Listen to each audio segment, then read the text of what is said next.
Hari ini tanggal 31 Januari 2025, Komisi 3 DPR RI menerima aduan, menerima curhatan, menerima laporan ya terkait dengan dugaan ada salah tangkap terkait dengan anak yang di Tasikmalaya. Dan di video ini adalah Rike ya yang ada di Komisi 3 menyatakan sesuatu yang ada sinyal di situ, ada sinyalnya Pak. Coba kita lihat dulu ya. Coba kita lihat dulu bagaimana ini. Kami hanya berpikir kalau kejadian seperti ini terulang lagi setelah kasus Vina Cirebon. Wow, sudah ada sentilan-sentilan seperti Vina Cirebon begitu ya. Jadi dugaan seperti Vina Cirebon itu ada dugaan salah tangkap ya. Apakah yang dimaksud dengan Rike ini adalah terkait Peggy Setiawan ataukah semuanya ya, termasuk 7 terpidana, kita tidak tahu. Tapi ini memberikan sinyal ya, ada mungkin kemungkinan banyak kemungkinan ya untuk diterimanya para gaskan ya. Kalau kalian mengikuti ya di salah satu channel ya di TokTok juga di YouTube ya, bahwa ada gerakan di tanggal 4 Februari yang akan menyuarakan ya tentang 7 terpidana, 3 DPO dan kasus Vina Cirebon ya. Menariknya di sini ya bro ya,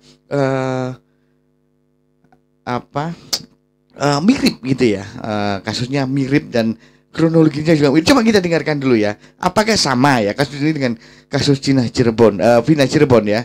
Coba kita lihat ya. Penegak hukum.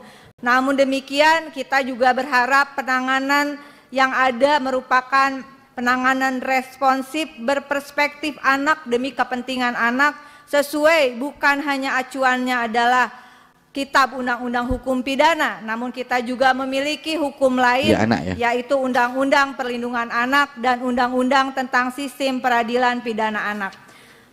Menimbang apa yang telah disampaikan oleh Saudara Kapolres tadi, Kabid Propam Polda Jabar di Reskrim, Kapolres Kota Tasikmalaya, khususnya dari Kapolres, bahwa yang disampaikan Bapak Kapolres, mohon maaf, baru 2 minggu mungkin menjabat di Kota Tasikmalaya, dan kejadian ini sudah pada 17 November 2024. 17 November. Kejadian pukul 1.30 waktu Indonesia bagian Barat di Wijaya Praja begitu, dan kemudian tadi dikatakan baru 2 minggu kemudian terjadi penangkapan juga. Tadi sudah disampaikan oleh ketua, ditanya itu adalah ternyata razia umum, bukan untuk kasus ini secara spesifik, sudah diberi keterangan oleh pihak Kapolres.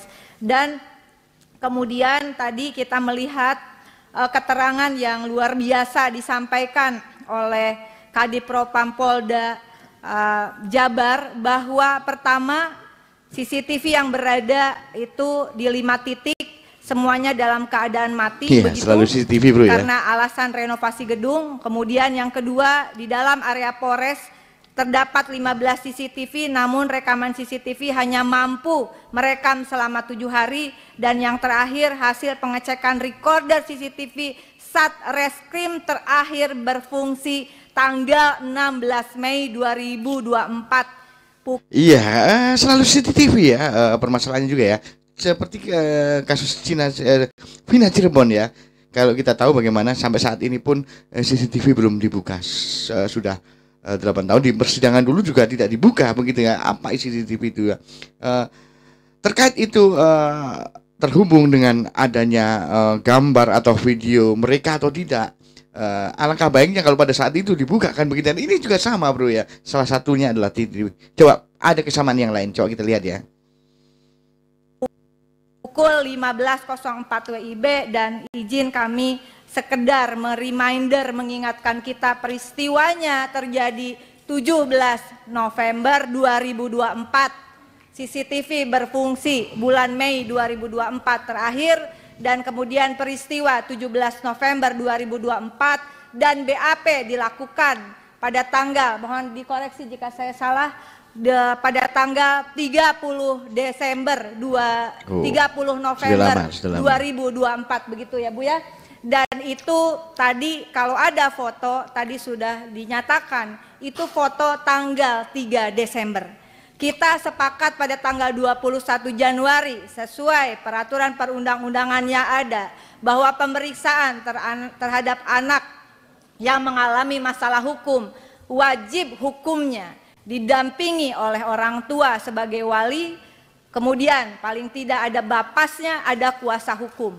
Tidak ada kuasa hukum hadir saat mau persidangan, itu juga kita minta pertolongan. Iya, tidak ada kuasa hukum hadir saat akan persidangan. Sama dengan kasus Vina Cirebon, pada saat itu mereka yang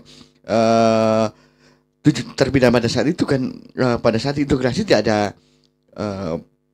lawyer ya, tidak ada pengacara pada saat itu karena ketika kasusnya adalah terkait dengan 340 atau 338 tentang pembunuhan ataupun itu pembunuhan berencana yang seperti itu harus didampingi oleh pengacara. Sama ya. Yang pertama adalah CCTV, yang kedua adalah tidak didampingi oleh pengacara. Coba kita lanjut lagi. Kuasa hukum dari Kota Bandung, bukan orang Tasik. Nah, Bapak Ibu yang kami hormati, saya melanjutkan tadi tidak sempat dibaca karena ini penting begitu. Pertama, bahwa tanggal 23 Januari adalah di mana 4 ABH dijatuhkan pidana tadi 1 tahun 8 bulan begitu. Yang menurut pandangan kami ini tidak berpegang atau belum mengacu pada Undang-Undang SPPA. Kemudian yang kedua, Majelis Hakim dalam putusannya halaman 2 menyatakan bahwa penyidik dan penuntut umum tidak melakukan penahanan terhadap para anak. Padahal para anak sejak tanggal 1 Desember 2024 telah dilakukan penahanan sebagaimana tertuang dalam kutipan putusan nomor 8 Pitsus Anak 2024 PN Tasikmalaya. Ketiga, bahwa dari penetapan penahanan yang dikeluarkan oleh PN Tasikmalaya tersebut jelas bahwa Majelis Hakim telah melakukan penahanan sebanyak 2 kali terhadap ABH akibat dibatalkannya dakwaan penuntut umum dalam perkara pidana nomor 8 Sus Anak 2024 PN TSM dalam perkara dan ABH yang sama.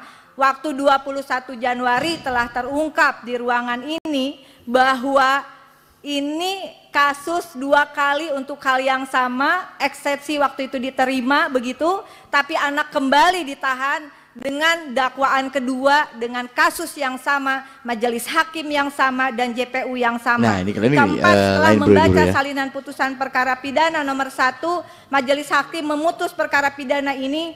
Kami berpandangan bahwa majelis hakim tidak mempertimbangkan apa-apa yang terungkap di muka persidangan secara komprehensif. Kami telah menghadirkan saksi ahli dari Universitas Mataram dan juga dari Universitas Indonesia. Kemudian putusan majelis hakim dalam analisis bersama dengan para saksi ahli tentu saja dengan Komisi Perlindungan Anak Indonesia yang ketika itu juga hadir. Putusan ini terindikasi didasarkan pada keterangan saksi tunggal dari korban Muhammad Taufik tanpa didukung bukti sah lainnya, di mana tidak ada bukti hasil laboratorium daktiloskopi sidik jari pada alat yang dipergunakan. Nah, ini juga sama bro ya, dengan kasus Vina Cirebon ya.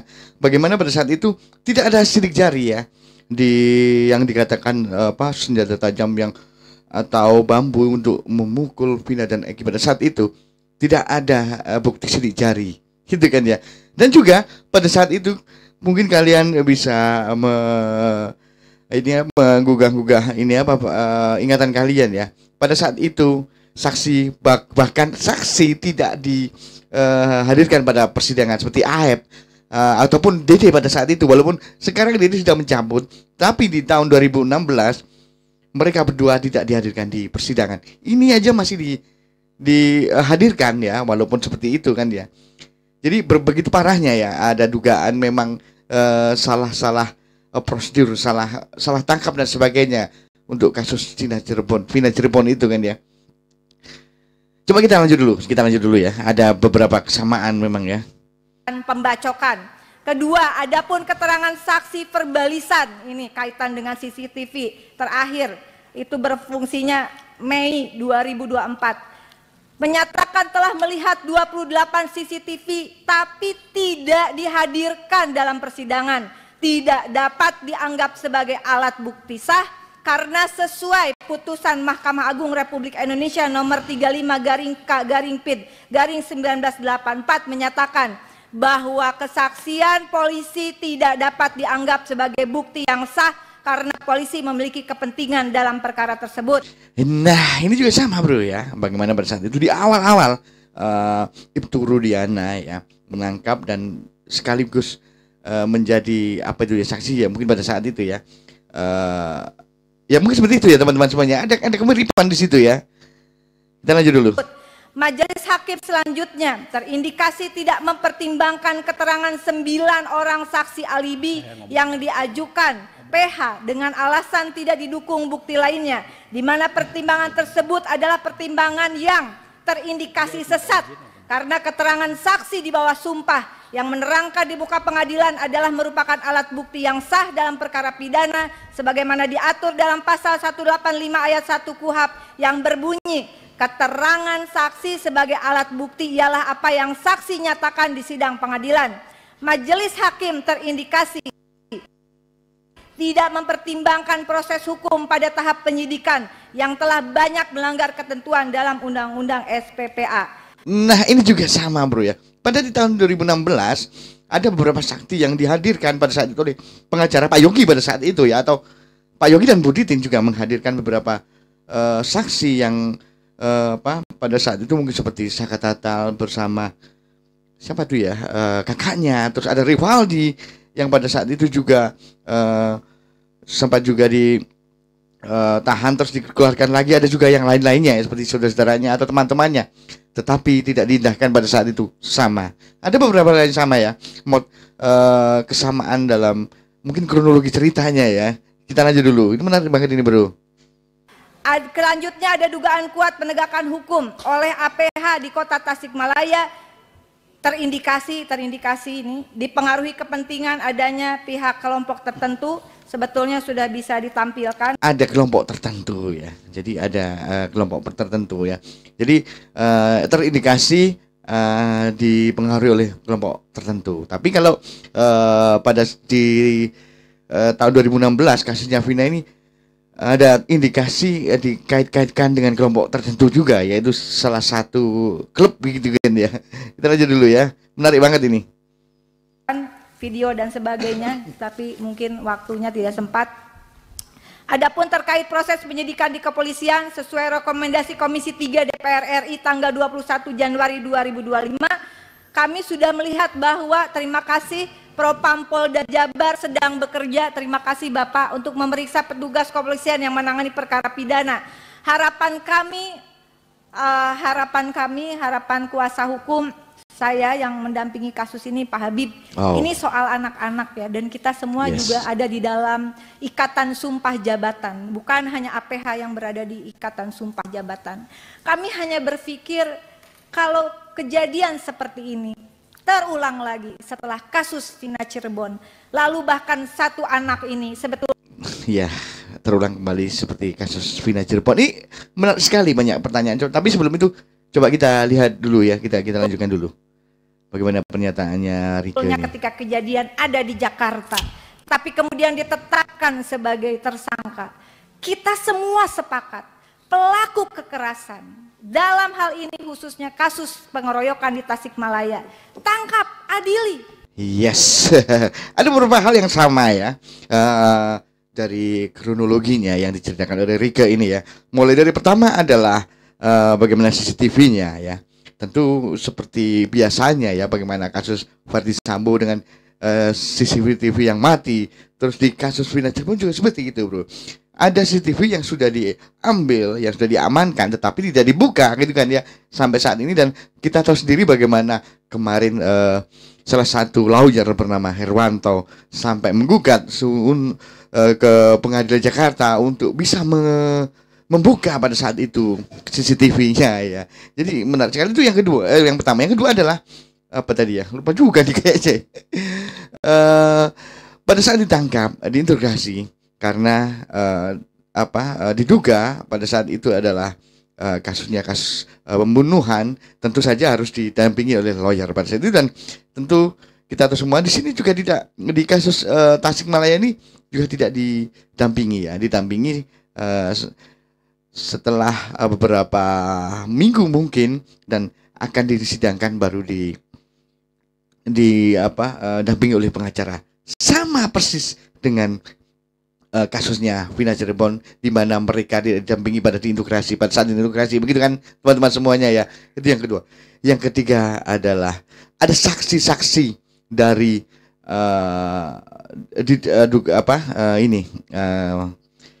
yang jadi bukan korban ya, ada saksi-saksi ya, seperti mereka-mereka yang terpidana itu kan dulu kan ada saksi-saksi tapi tidak diindahkan oleh hakim begitu ya. Jadi sama begitu. Jadi banyak hal-hal yang sama ya. Jadi harapannya bagaimana teman-teman semuanya ya, karena di tanggal 4 Februari ini ada beberapa lawyer, ada pengamat yang peduli dengan hukum, peduli dengan keadilan, peduli dengan hukum di negara ini, akan melakukan demo damai di depan DPR RI Komisi 3 tentunya ya. Kita tunggu bagaimana, dan harapannya bisa diterima karena kasusnya sama, mirip.